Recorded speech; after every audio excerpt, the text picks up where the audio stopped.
estaré oyendo con fruición desde el principio.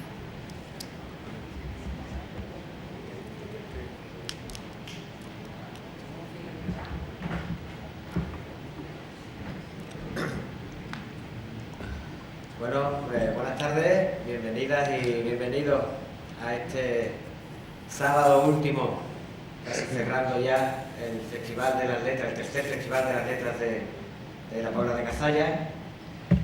Ante todo, tenemos que empezar pidiendo disculpas por el retraso. Estaba prevista a las 6 la hora de inicio, pero en principio todo se debe al cambio de ubicación que ha sufrido el acto. En principio lo íbamos a hacer en otro lugar, pero por el tema de la temperatura y del calor se pensó que igual no era lo apropiado, y a última hora la organización, con sabio criterio, como el aire acondicionado del que aquí gozamos nos demuestra, se cambió la ubicación y se ha decidido retrasar media hora por si alguien se quedó con la información anterior y fue hacia la otra ubicación que tuviera tiempo de regresar. Así que quienes lleváis desde las 6 esperando, ante todo, muchas disculpas.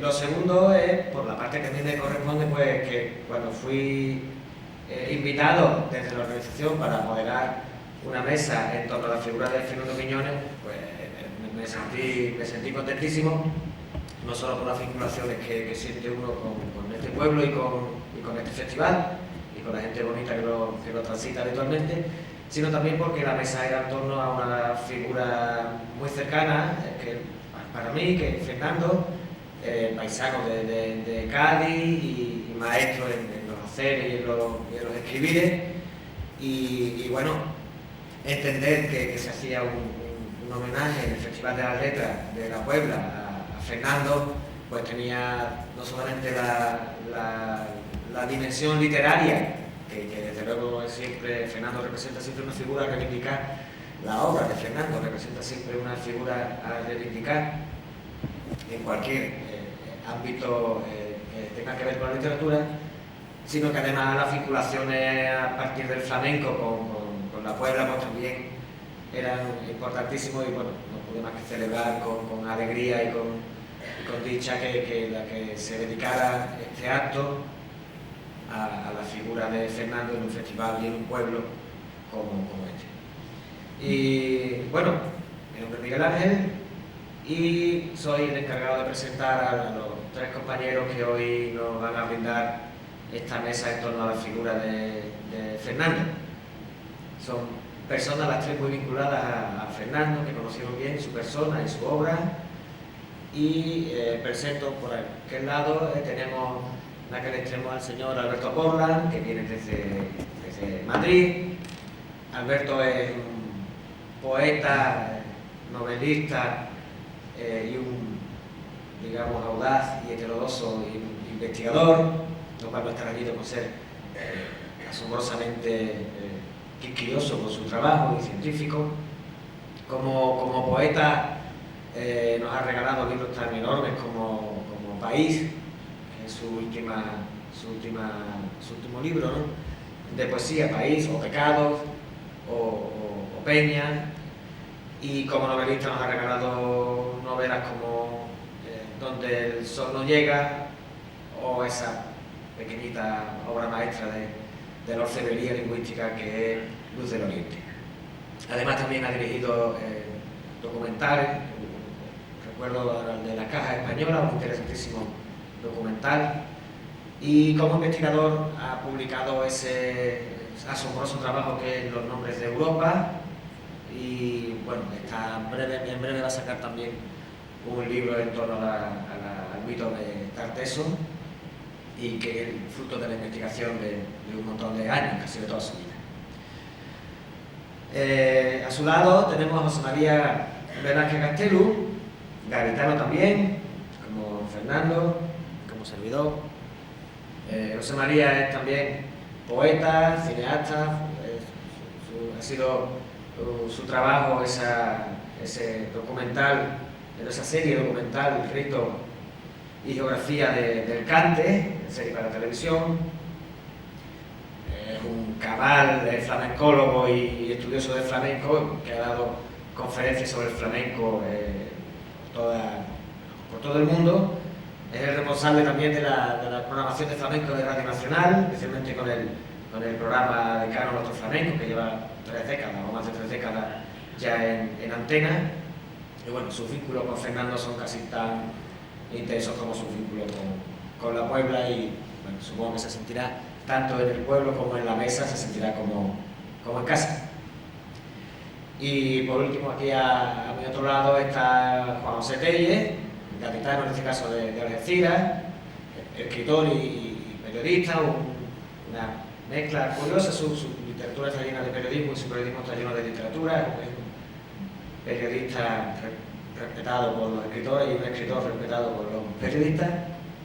Como poeta ha publicado libros tan interesantes como La gran superficie, y como bueno, también ha sido narrador, novelista. Tiene una biografía amplísima, que ha trabajado todos los géneros, ha hecho biografías muy interesantes sobre Paco de Lucía o Carlos Cano, periodismo en todos los medios, en radio, en prensa, y bueno, actualmente dirige el Centro Andaluz de la Letra. Y bueno, pues solo me queda darle la palabra. Vamos a hacer una pequeña ronda de intervenciones en la que cada cual puede evocar a la figura de Fernando como el corazón le dicte, y vamos a empezar por José María, que nos va a leer un texto que tiene preparado para la ocasión. Gracias, María. Pues, buenas tardes.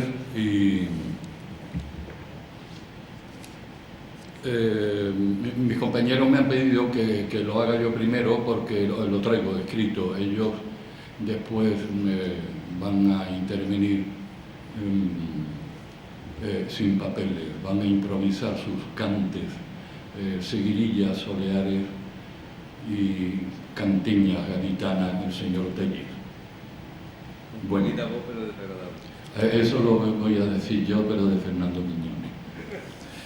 Bueno, pues al sentarme a escribir o ponerme a hablar sobre un personaje que ya no está con nosotros, siempre recuerdo el título de la última novela de mi admirado Juan Carlos Onetti, Cuando ya no importe. Y a pesar de todo, pues no está mal, sino todo lo contrario, recordar en este caso a un escritor, revitalizando la memoria de su obra y animando a su lectura o relectura. Así que nunca es tarde si la dicha es buena, y bienvenidos sean estos homenajes, y en el caso que nos ocupa Fernando, con el fin de reivindicar a un autor y facilitar el conocimiento de su trabajo, según nuestra opinión, un trabajo que en la paleta de Fernando es muy amplio, con formas y colores diversos y numerosos y diferentes registros. Pues bien, yo quiero hablar de Fernando, mi proximidad con Fernando, mi amistad con Fernando, que lo conocí a principios de los años 60. Llegó a Arcos de la Frontera, subía las escalinatas de la iglesia de Santa María junto a su esposa Nadia Consolani, y también con la compañía de José Manuel Caballero Bonal y de Pepa Rami, esposa de José Manuel. Y a partir de ahí comenzó una estupenda amistad, abierta, cordial y generosa por parte de Fernando, que pronto dio su fruto, porque resulta que por entonces yo dirigía en Arco una revistita poética elaborada, podemos decir, artesanalmente, y sin pensármelo 2 veces le pedí una colaboración que después fueron 2.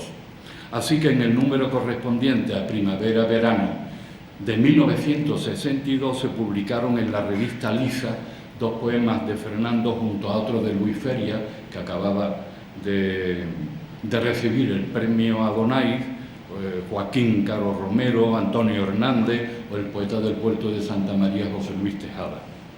Y los poemas de Quiñones tenían por título respectivamente Memoria y Testamento nada triste, ambos inéditos. Este Testamento nada triste no se ha vuelto a publicar, que yo sepa, en ningún otro libro. Es un poema raro. Quizá no se comprenda bien que con solo 32 años que tenía entonces Fernando, redactara esos versos casi de despedida, conociendo a Fernando tan animoso, tan amante de los gozos y la vida, tan dispuesto a festejar, a reírse y a hacernos reír. Esa amistad con Fernando continuó en Madrid, y una de las primeras visitas que hice cuando llegué a la capital en 1964 fue a su casa, en la calle María Auxiliadora número 5, piso 8, donde era vecino de sus amigos los escritores Caballero Bonal y Francisco Brine, del pintor y ceramista Arcadio Larrea y de su mujer, la escultura Carmen Perujo. Y dicha visita, nunca lo olvidaré, porque esas cosas no se olvidan, estuvo presidida por unos suculentos espaguetis que el mismo Fernando cocinó, y con una botellita de vino de Chiclana, de donde es o era natural Fernando. Y en la sobremesa ocurrió algo sorprendente. Sorprendente para mí entonces, porque después, en otras ocasiones y parecidas circunstancias, se repetía la misma ceremonia, es decir, al término de una visita a su casa, siempre nos aguardaba el privilegio y el placer de conocer por boca de su autor lo último que había escrito, lo cual era un regalo y un postre de lo más sabroso, entre otras cosas, porque Fernando leía muy bien, con pasión y entrega. Aconteció también a mitad de los 80, cuando nos invitó al pintor José Bento y a su mujer Begoña, también pintora, a mi mujer y a mí, a tomar una copa en su casa, y nos leyó un poema largo que después se convirtió en un famoso texto suyo, la bonita historia de la legionaria, que luego, al publicarse en Biblioteca del Sol, cambiaría por un título más escueto, La legionaria. Pues entre los años 60 y 70 en Madrid eran frecuentes las reuniones de andaluces en algunos bares regentados también por andaluces, donde se despachaba pescado frito, guisos de la tierra y vino de Jerez. Uno de esos locales, en pleno barrio de Argüelles, era la venta de Don Jaime, de un simpático amigo sevillano que se había convertido en el punto de encuentro de escritores, cantaores, artistas varios y la más heterogénea y a veces pintoresca fauna llegada de las tierras del sur. Hace poco, rebuscando en mis papeles, encontré unas fotos en las que estamos en la venta de Don Jaime, Gloria Fuertes, el poeta cubano Luis Cartañá, Fernando Quiñones y yo, más o menos a mitad de los 60. Por allí también regalaban, por nombrar algunos así de pronto, que yo recuerde, Manuel Agujeta, que era asiduo, Luis Rosales, Caballero Bonal, Manuel Soto Sordera, Antonio Gala, Melchor de Marchena, Tijera, Menese, Francisco Moreno Galván, Enrique Morente o el grupo La Cuadra, con Salvador Tábora y el Cabrero, cuando actuaban por allí en Madrid, en teatros madrileños. Y cierta noche, Fernando me echó su brazo por encima del hombro y me cantó un fandango que a él le gustaba muchísimo y que decía: los soldaditos de España están cayendo a millones por sacarle las castañas al conde de Romanones. Bueno, pues como muchos de ustedes saben, Fernando, cuando se sentía a gusto, cantaba con una voz, como él mismo decía de la suya, chiquita pero desagradable. Así que sin ningún tipo de pudor, pero con gracia y a veces con dramático desgarro, dependiendo del estilo, le metía mano a lo que fuera. A partir de los 70, Fernando como cantaor y Félix Grande, que tampoco ya está con nosotros como guitarrista, hicieron una gira por 7 países americanos. Nos lo perdimos, habría que verlo cantar y tocar la guitarra. Y acerca de esa faceta de cantaor aficionado sin demasiado recato, aunque a veces se creyera descendiente de Caracol, a quien profundamente admiraba, recuerdo que a mitad de los 60 llegaron a Arco en una excursión, era Jueves Santo, ese es un dato importante, Por la mañana, los escritores Fernando Quiñones, José Manuel Caballero Bonal, Luis Feria y José Luis Acuaroni. Venían de Sanlúcar y yo les acompañé a una visita que hicieron a mediodía a casa de mis tíos, también los escritores José y Jesús de la Cueva, Velázquez Gastelu, con paseo por su magnífica biblioteca y largas charlas alrededor de unas botellas de manzanilla que traían los visitantes. Los volví a ver ya por la noche. Y estando reunidos en un bar y al paso de una procesión, que era Jueves Santo, Fernando se levantó de un salto, salió a la calle y se puso de rodillas con los brazos en cruz ante el paso de un Cristo. El estupor, tanto del público como de los penitentes y la pareja de la Guardia Civil que iba custodiando el paso, creció cuando él, arrodillado, comenzó a cantar una saeta con profusión de aspavientos y gritos entrecortados. La gente lo miraba entre despavorida y asombrada. Nadie se atrevía a moverse y esa misma parálisis que generó lo salvó de un mal trance. Cuando todos reaccionaron, ya Fernando afortunadamente se había quitado de en medio. Es importante la obra flamenca de Quiñones, entre otras cosas, porque yo creo que aportó al género, al ensayo flamenco, por ejemplo, una alta dosis de buenísima literatura. Por ejemplo, los retratos que hace de los artistas gaditanos de Cádiz y sus cantes son admirables, o los ardorosos pasajes del flamenco Vida y Muerte, o la profundidad en el análisis de Antonio Mairena, su obra, su significado. En su teatro, en sus relatos como El Testigo, el flamenco se cuela y toma cuerpo donde se alterna su finísimo oído para traducir con maestría el habla popular del barrio, de las tabernas, de los muelles, con una jugosísima prosa de gran altura artística, cuidada, elaborada, pero sin coartar nunca su fluidez, su torrencial espontaneidad. Un portento, la escritura de Fernando. Muchas veces comentábamos que no leíamos un texto, sino una partitura. La escritura de Fernando se transformaba en música. Él era, no lo olvidemos, un encendido melómano con gustos y entusiasmos que iban desde Juan Sebastián Bach a Gardel, desde Manuel Torre a Vivaldi, o desde Enrique el Mellizo a Mahler, desde Ariel Ramírez o Eduardo Falú, Antonio Mairena o La Perla de Cádiz. Esa exquisita sensibilidad para la música entraba y entra como un volcán vehementemente en su genial y fascinante prosa, una prosa por otro lado, y como ustedes saben, que deslumbró al mismísimo Borges. Y el flamenco además entró en su poesía, en concreto en ese retablo coral y sinfónico que es Los poemas flamencos y un retrato de lo mismo, donde incluye piezas redactadas desde una óptica actual y de vanguardia hasta letras para ser cantadas, tonadas, seguirillas, alegrías destinadas luego a sus, por ejemplo, a sus obras teatrales, Andalucía en pie o El Grito. Pero antes que nada, Quiñones es un poeta inmenso y un gran novelista, en definitiva, un escritor memorable, quizás no justamente valorado.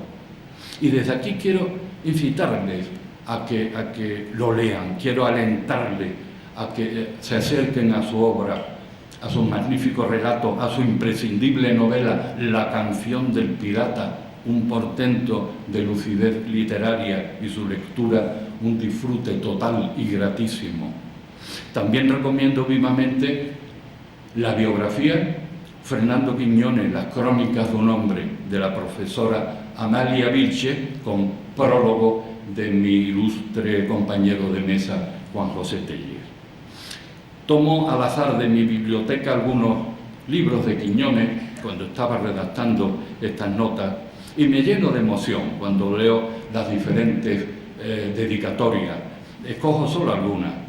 Este viento de sur nuestro, a Nieves y a José María and Company, con el viejo afecto y un abrazo gordo de Fernando. Niu, por fin, para Nieves y José María, su pirata de sus carnes. Esto estaba en la canción del pirata. Para José María, el poeta, y compañía con el abrazo gordo de Fernando. Y en las 1000 noches de Hortensia Romero, por ejemplo, de Fernando Quiñones a Nieves, José María, José Manuel, que es nuestro hijo, la linda historia del putón y un abrazo fuerte de Fernando. En fin, y todo ello porque a él le encantaba dibujar con dibujos de velero, estrellas de mar y en el cielo lunas, y a un ladito la inevitable mojarra, que él siempre dibujaba como una rúbrica, que es un pescado propio de la bahía gaditana. Como digo, emoción al leer estas dedicatorias de un amigo que permanece para siempre en mi recuerdo. En los últimos años, solo en Madrid, Fernando solía llamarme para que nos encontráramos. Nadie pasaba temporadas en Italia. En una de esas llamadas, de las últimas, su voz sonó seca, escueta, sin dramatismo y sin atisbo de sensiblería. Y decía esto: necesito veros, me encuentro muy solo. Estuvimos acompañándolo toda la tarde. Un tiempo después, ya con nadie en casa, fuimos a visitarlo. Su grandeza estaba también en lo positivo de su actitud y en la generosidad de un corazón grande. Qué lástima de mi Pito, nos decía. No quería pensar en las penas y estas las convertía en risas. Le habían quitado la próstata y diagnosticado un cáncer de difícil solución. En 1963, Fernando Quiñones publicó en Alcaraván, la colección poética de mi pueblo, Arcos de la Frontera, el libro Retratos Violentos. Uno de esos retratos, en forma de soneto, es el que le dedicó a su amigo entrañable Francisco Moreno Galván. Y lo leo porque creo que es la mejor forma de finalizar estas breves notas, trayendo a la memoria un documento que habla de una de las más hermosas aventuras de esta vida, la aventura de la amistad. Dice así el soneto: Paco Moreno, luz de los pintores y búcaro caliente de Sevilla, donde pudiera haber cabello brilla un aquel de reflejos y colores. Espadines del agua, ruiseñores, dobles en la corriente de la orilla, a su mano convoca mientras trilla mastranzos, mayonares, atanores. Rey de ojos grandes, andaluz Osiris, se entiende a veces con el arco iris y a veces con guitarras y ganados. Se juega lo que pierde, pero gana su pintura aterriza y alazana, amasada de arroyos colorados. Muchas gracias, amigos.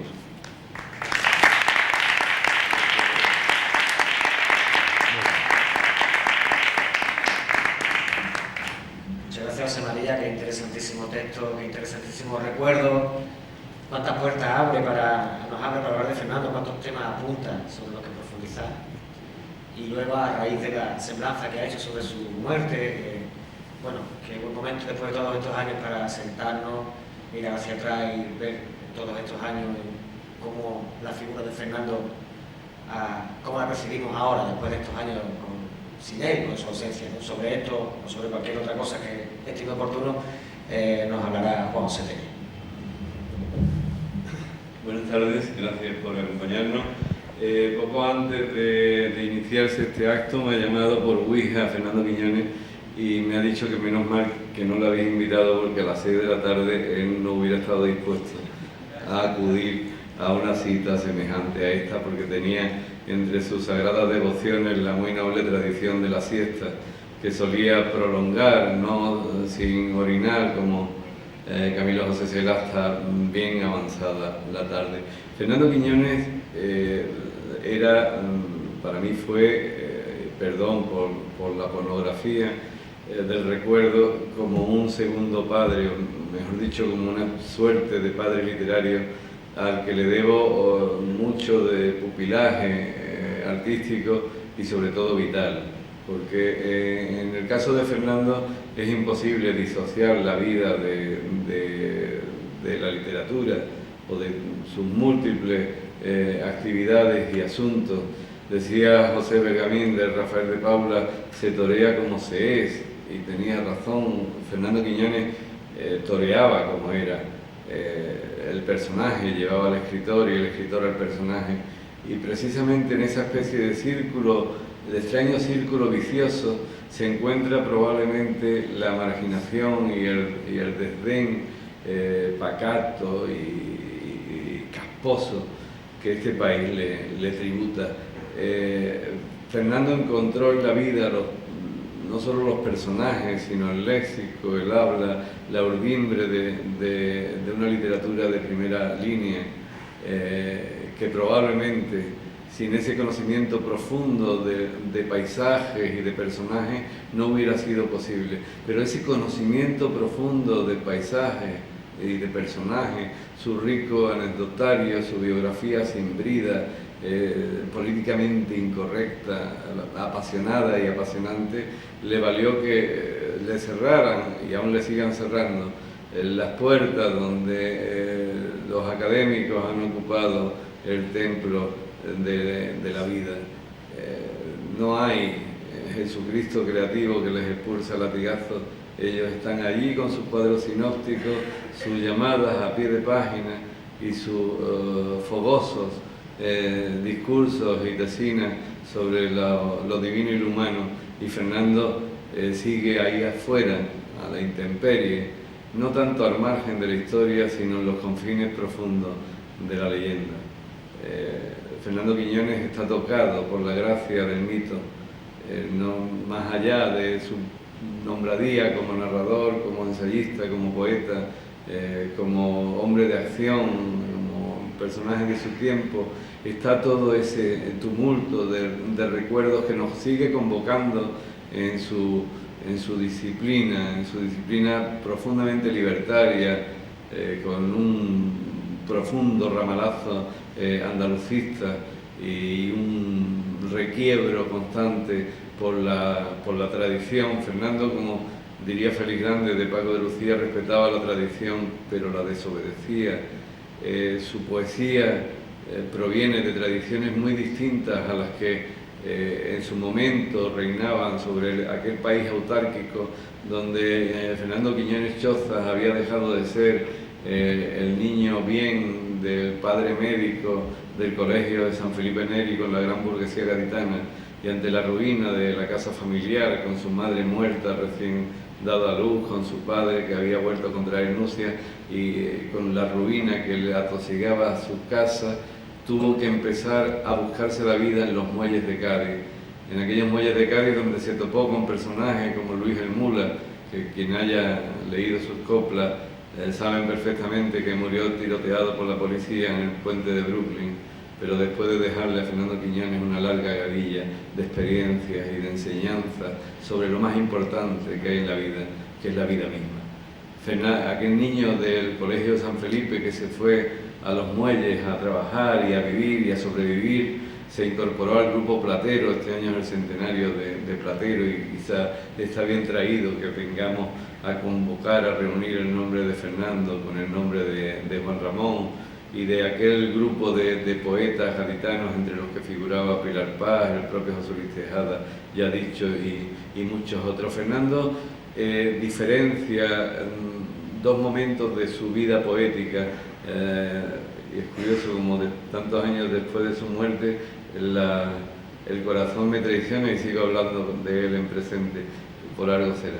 Fernando diferenciaba dentro de su poética entre el libro en vida y lo que había publicado con anterioridad. En vida es un libro que aparece a finales de los años 50, después de que se haya atrevido a traducir un largo poema que tuvo mucha influencia en la generación beat norteamericana, el poema Conqueror, Conquistador, de Archibald MacLeod. Fernando, que aquí entre nosotros yo creo que no tenía ni puñetera idea de inglés ni de francés, hacía unas traducciones formidables de distintas lenguas a partir de textos peor traducidos. Él reinterpretaba la palabra de poetas mayúsculos o de narradores mayúsculos como Ernest Hemingway o Ezra Pound, y los traía a ese español tan cargado de palabras contextualizadas, muy arraigadas en las calles del sur. Y igual ocurrió con el poema Conquistador, que a él le abrió otra estética diferente a la garcilasista, otra estética diferente a la llamada poesía social que en aquel momento dominaba en la escena lírica española. Y a partir de ahí, Fernando Quiñones construye su propia poética, en especial la serie Crónicas, que empieza a publicar en los años 60 y en la que irán apareciendo sucesivamente hasta su muerte títulos tan formidables como las Crónicas del 40, las Crónicas de Al-Ándalus, las Crónicas de Castilla, las Crónicas de Inglaterra, Penjacán, el Muro de la Getaira, o también llamado Libros de las Putas o de la Afición Tanta, y una larga secuencia que lleva hasta las Crónicas del Yemen, con el título con el que recibió ya prácticamente en el corredor de la muerte el premio Jaime Gil de Viedma. Es una poética muy coherente, pero muy incoherente con respecto a la poesía que en aquel momento se hacía en este país. Una poesía mestiza, con un pastiche bien digerido que parte de la generación beat, pero que desde luego hunde sus raíces en ámbitos generacionales muy diferentes, como pudieran ser la poesía de su generación, de la generación del 50, o mejor dicho, o mejor habría que decir, de la cosecha del 50, porque todos eran, como yo, bebedores empedernidos, que se relaciona también con otras corrientes como la de los novísimos, con la que aparentemente tendría poco que ver, pero tenía mucho que ver, porque también festejaba la palabra como la principal pancarta de su ámbito. Él venía a decir que la literatura era whisky, que la poesía era whisky solo, que el relato era whisky con hielo, y que la novela era whisky con hielo y agua, pero en cualquier caso whisky de calidad, y él supo despachar ese whisky, exquisito whisky de Malta en sus distintas modalidades a lo largo de su obra literaria. Lo hizo desde los relatos, ya ha dicho José María, como unos relatos en torno al vino y los toros que presenta el Premio de la Nación del diario La Nación de Buenos Aires. Es premiado por un jurado en el que está Jorge Luis Borges, que llega a decir que Fernando Quiñones es una de las grandes voces de la literatura española, o simplemente de la literatura. Después intentaría en muchas ocasiones Fernando, que fue anfitrión de Borges en España, y Félix Grande, en una encerrona que le hacen al secretario de la Academia de la Lengua Sueca en la casa de Félix, en la calle Alenza de Félix de Paca Aguirre, en la calle Alenza de Madrid, intentan convencer al académico de que le den el Nobel a Jorge Luis Borges. El académico no quería, porque claro, Borges estaba ya disparatando, elogiando a Pinochet en el Parlamento de Valparaíso y coqueteando con la Junta Militar Argentina, y claro, a ellos no se les ocurrió otra cosa que obviar todo eso, celebrar al grandísimo escritor que fue Borges, intentar emborrachar al sueco, y ante la imposibilidad de convencerle, acompañarle en el largo pasadizo de la calle Alenza, rogándole: señorito, señorito, denos un Nobel para Borges, que ustedes tienen mucho y nosotros no tenemos nada. Imposible, no hubo Nobel para Borges, y dudo yo que el secretario de la Academia Sueca volviera a frecuentar la compañía de tan peligrosos individuos. Los relatos de Fernando congenian desde luego un temperamento al mismo tiempo poético y narrativo, claro. porque no estaban reñidos. Hubo en una reunión en La Habana a la que asistieron Fernando Quiñones, José Manuel Caballero Bonal y Alfonso Grosso, entre otros escritores españoles, con Alejo Carpentier, le preguntaron a Alejo por qué su literatura estaba tan teñida de barroquismo, y Alejo Carpentier le respondió que era imposible escribir en América sin utilizar el barroquismo, porque el imaginario literario del mundo era profundamente occidental. Y decía Alejo Carpentier, cuando Georges Simenon escribe Llueve sobre París, todos imaginamos la lluvia empapando las gárgolas de Notre Dame, los puentes del Sena, la Tour Eiffel.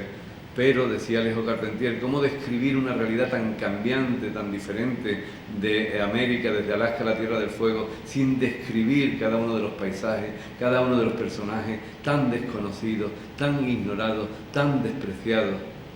Esa lección sobre la literatura americana, sobre la necesidad del barroquismo en la literatura americana, quizá Fernando Quiñones la trajo a la realidad de Andalucía. Andalucía también había que explicarla, o mejor dicho, que reexplicarla, que redefinirla, porque se partía, en el caso andaluz, de algo peor que la ignorancia, se partía del estereotipo. Fernando buscaba la Andalucía real y tenía que volver a reescribirla, y lo hacía desde la perspectiva del barroquismo y desde otra perspectiva no menos barroca, que es la del habla popular de Andalucía, que es de lo que contagia su narrativa, sobre todo los relatos y algunas de sus novelas, especialmente Las 1000 noches de Hortensia Romero. Fernando es una esponja que captura el habla de la calle e intenta llevarlo al papel sabiendo que es un trampantojo, que no es real, pero que se aproxima a la realidad, que hay una música, una melodía del habla de la calle que puede llegar a las páginas de la literatura, de la gran literatura. Ese barroquismo también está presente en La canción del pirata, esa formidable novela con la que Fernando Quiñones sigue en la historia, a pesar de que fue finalista del Premio Planeta de aquel año, y nadie recuerda quién ganó el Premio Planeta de aquel año. Algo tendrá que ver el agua cuando la bendice. Hay, por supuesto, ese otro trabajo de Fernando que se relaciona con el flamenco, con el ensayo, con el compromiso cívico, con el periodismo, con el cine. Él dirigió durante muchos años Alcance, un festival de cine que era algo más que un festival de cine en Cádiz, y su voluntad formidable de supervivencia. Creo que todo eso, más la novela La visita, más los retratos de carne o de carné que escribía en El Independiente, y que también se nos antoja como una especie de memoria paralela de su propio mundo vital y literario, todo eso va acompañado y enriquecido con un claro anecdotario. Un anecdotario que para esa gente excesivamente fina, que no le gusta que la literatura huela a sudor y a calle, pues le parece demasiado incorrecta, pero que a quienes conocimos, veneramos y todavía respetamos la memoria de Fernando, nos parece como un zaguán, como un vestíbulo, como la gran azotea donde transcurrió su vida y su supervivencia.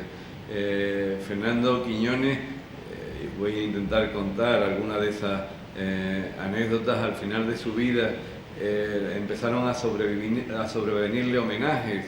Él acuñó una frase, una especie de refrán posmoderno que era: oro tenemos, cirios veremos. Un día le pregunté, ¿qué tal tu último homenaje póstumo? Y él me respondió, todos sus amigos sabíamos que se enfrentaba a un cáncer, que tomaba unas apestosas aletas de tiburón para intentar combatirlo, y lo logró durante mucho tiempo, intentar frenarlo, que alternaba la homeopatía con la medicina convencional. ¿Qué tal tu último homenaje póstumo? Me miró con sorna y me dijo: mira, Juan José, yo he vivido en una sola vida lo que otras personas probablemente habrían necesitado 6 vidas para vivir. Yo me doy por satisfecho.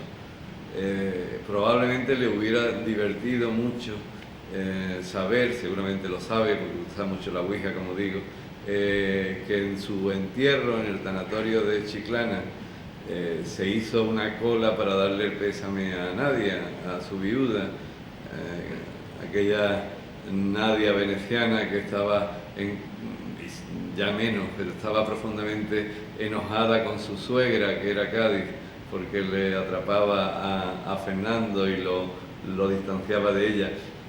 Yo no había visto a Nadia y hice cola para darle el pésame. Cuando llegué a su altura había un señor absolutamente circunspecto, con traje, chaqueta y cara de doblar a Christopher Lee en alguna de las versiones de Drácula, que me dijo, ¿es usted allegado a la familia? Le digo, creo que sí. Procure consolar a la viuda que está muy nerviosa. Yo me puse en cuclillas, le di un abrazo a Nadia, y le digo, Nadia, me ha dicho este señor que te tranquilice, que estás nerviosa. Me mira Nadia, yo que voy a estar nerviosa si todos esperábamos el desenlace, el pobre bastante ha tenido los últimos días, que lo ha pasado mal, y en fin, inmediatamente este hombre de nuevo, por favor, ¿puede usted dejar paso al resto de los deudos que quieren cumplimentar a la viuda? Nada, Nadia, que me marcho, que ahí estoy en la sala de al lado para lo que quiera, me voy. Coincido con dos poetas gaditanos, Jesús Fernández Palacio y José Ramón Ripoll, a quienes pregunto, ¿este señor es empleado del tanatorio o de la funeraria? Y dice, no lo hemos visto en la vida, lo vimos ayer noche en el depósito cuando murió Fernando, que estaba llorando amargamente. Pensamos que era un amigo suyo, alguien del muelle, algo, y le intentamos consolar. Y claro, él cuando dejó de llorar empezó a decir, si es que yo lo quería mucho. ¿A usted lo conoció? No lo he conocido nunca, pero le leí una entrevista que me gustó mucho. Que a su entierro acudiera un típico picao gaditano, yo creo que a Fernando le hubiera puesto considerablemente. De su instinto de supervivencia hay una anécdota formidable, que es su despedida de selecciones del Reader's Digest, una revista norteamericana en la que militaron gente como Eduardo Tijeras, José Manuel Caballero Bonal, el propio Fernando Quiñones y muchos otros, y gracias a la cual pudo sobrevivir cuando llegó a Madrid. Pero en un momento determinado él decidió renunciar a aquel trabajo de oficio y dedicarse plenamente a la literatura, con lo cual, con el finiquito de selecciones, decidió despedirse de los jefes gringos vestido de torero. Se alquiló un traje de luces y paseó por los distintos despachos de los MacArthur y de los O'Higgins y de los Samuelson, vestido de luces. Y claro, ante el estupor de todos, se cortó la coleta en mitad de la redacción en un reportaje que fue publicado en su día por el diario Pueblo. Pero no me resisto a contar una de sus anécdotas más sabrosas y más relacionadas con Cádiz, que no sé si sabrán que es una ciudad a la que se le llama también tacita de placas.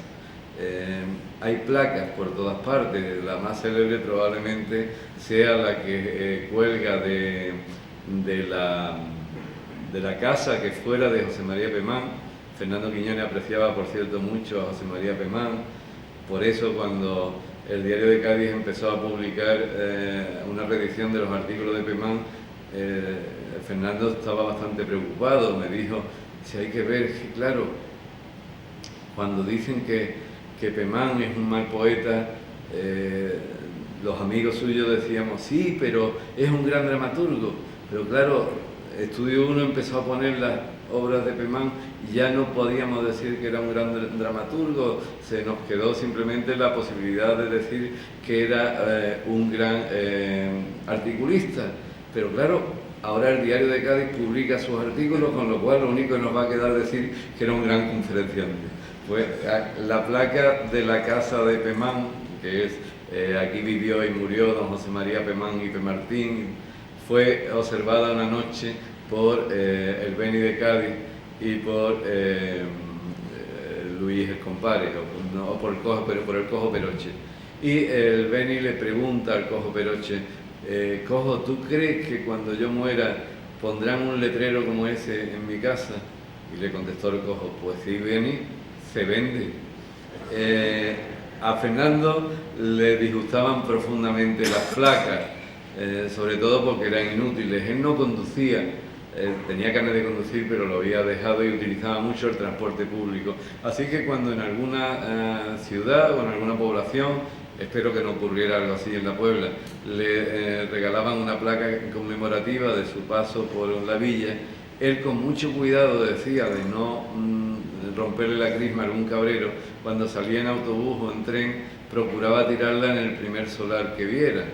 Pero en un pueblo le regalaron una placa enorme, tan grande que no cabía por la ventanilla del tren, así que intentó dejarla en el portamaleta de aquellos vagones antiguos, y allí estuvo hasta que llegó a Cádiz, se desentendió de la placa, se bajó al andén, y cuando ya embocaba para la salida de la estación, aquel muchacho tan simpático que se había subido en Córdoba, Fernando, don Fernando, que se olvida usted de la placa.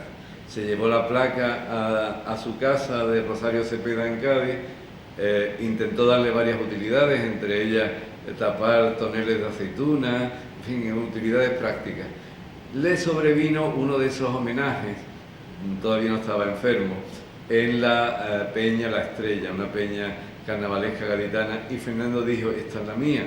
Se llevó la placa aquella, y al final del homenaje, ante el estupor de los socios de la peña, dijo, yo no sé cómo pagaros este homenaje, así que he pensado que esta placa que tanto cariño le tengo, que la tengo en casa, se va a quedar a partir de ahora en la peña. El presidente de la peña subió, empezó a abrazarlo, a llorar, venga, abrazos, sí, sí, que no, que sí, que no.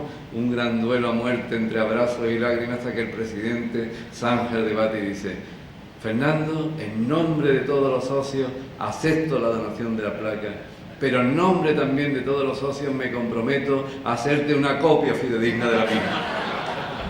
Fernando aseguró que en el sitio donde está ahora también le regalaron placas, así que tened cuidado por si nos viene alguna de arriba. Muchas gracias.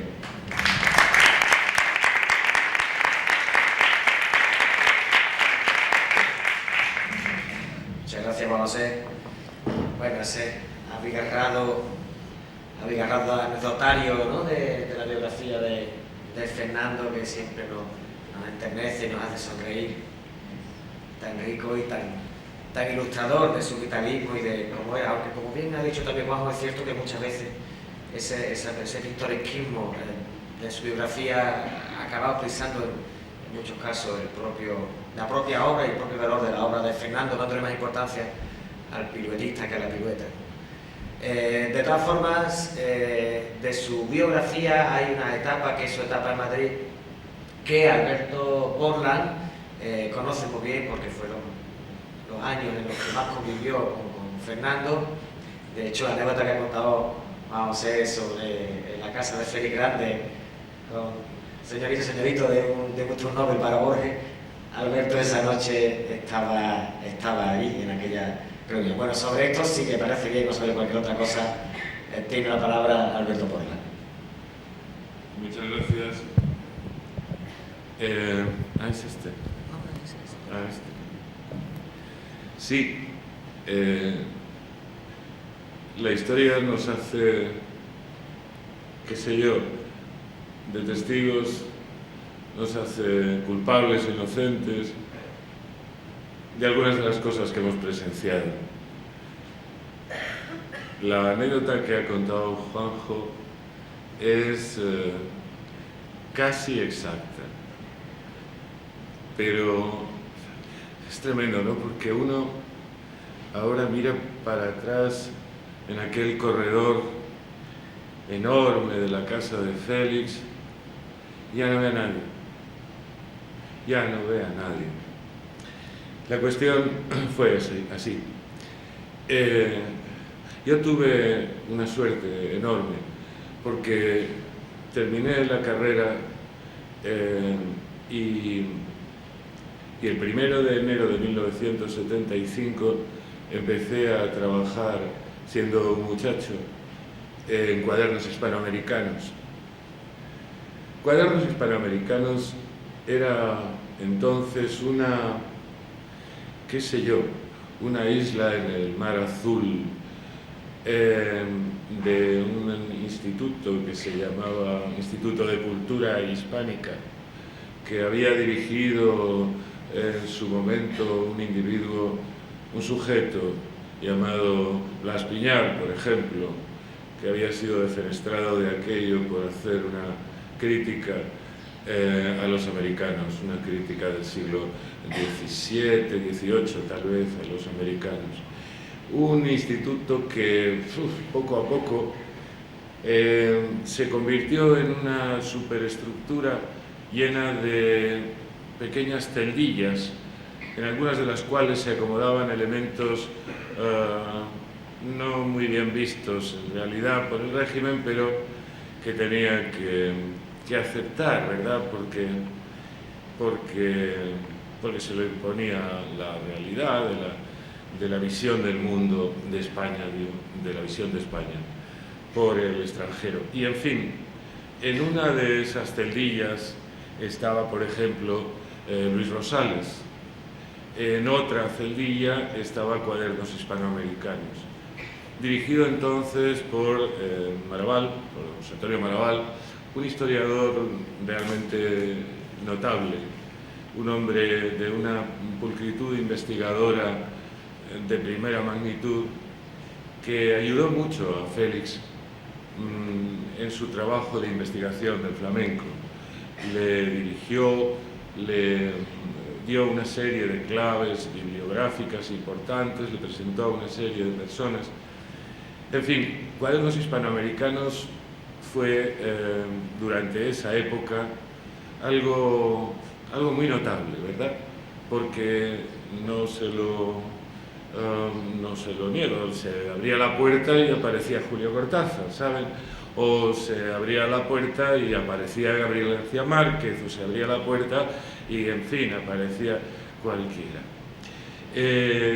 Yo tuve la enorme suerte no solo de conocer a aquellos gigantes, conocerles mirándoles hacia arriba, pero también a veces mirándoles hacia abajo. Fue el caso de Onetti, por ejemplo, ya que ha sido citado aquí. Juan Carlos Onetti, y esto hay que decirlo ahora, que ya se puede, Juan Carlos Onetti fue rescatado de una situación ominosa, de una situación, en fin, lo iban a matar. Y hubo que encontrar una fórmula para traerlo a España y para que se quedara en España. Esa fórmula se orquestó en el Instituto de Cultura Hispánica y se consiguió traer a Juan Carlos. Cuando llegó a Madrid, es difícil describir su estado porque no es que estuviera hecho polvo, es que era polvo. No podía, apenas podía hablar. Pero había que redactar una conferencia y así lo hicimos. Lo hicimos Francisca Aguirre, Paca y yo, con Onetti tumbado en el sillón.